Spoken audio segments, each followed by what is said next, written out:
আসসালামু আলাইকুম my dear viewers, আশা করি সকলে ভালো এবং সুস্থ আছেন। আমি আল্লাহর রহমতে ভালো এবং সুস্থ আছি।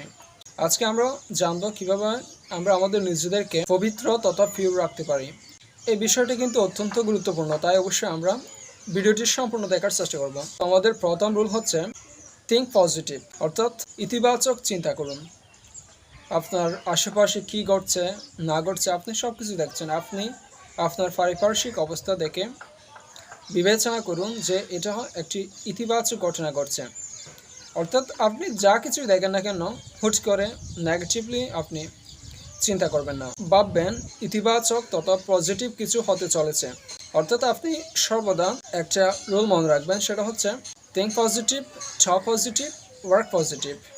অর্থাৎ আপনার চিন্তা ভাবনা, আপনার কথাবার্তা এবং আপনার কাজকর্ম তা হওয়া চাই ইতিবাচক এবং পজিটিভ।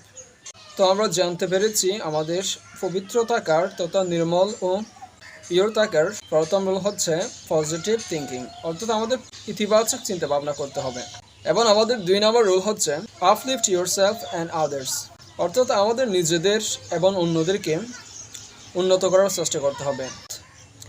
পার্সোনাল ডেভেলপমেন্ট নিয়ে আমাদের কাজ করতে হবে। আমরা কিভাবে প্রত্যেকটা দিনকে কাজে লাগাতে পারি এবং কিভাবে আমরা আমাদের নিজেদেরকে ক্রমান্বয়ে ডেভেলপ করতে পারি এ নিয়ে আমাদের চিন্তা ভাবনা করতে হবে।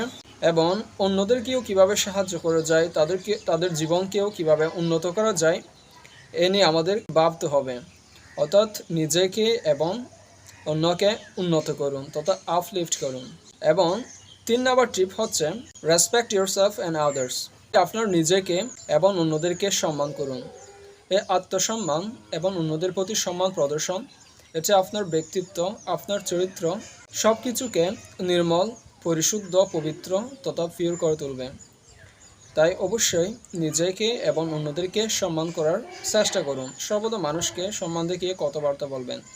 এবং শেষ, সেটা হচ্ছে এনার্জি, অর্থাৎ আপনি আপনার নিজের মধ্যে শক্তি, সাহস সঞ্চয় করুন। কখনো আপনি আশাহত হবেন না এবং সব সময় আপনি আপনার মনের মধ্যে আত্মবিশ্বাস রাখবেন এবং আপনার মধ্যে যে শক্তি রয়েছে, আপনার মধ্যে যে পাওয়ার রয়েছে, সেই এনার্জি বা শক্তিকে আপনি সঞ্চিত করে আপনার উন্নতিতে এবং অন্যদের উন্নতিতে কাজে লাগান।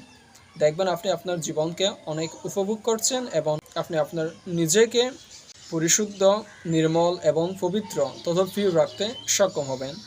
আজকে এতটুকু, সকলের সুস্বাস্থ্য এবং দীর্ঘায়ু কামনা করে এখানে শেষ করছি। ধন্যবাদ সকলকে। আল্লাহ হাফেজ।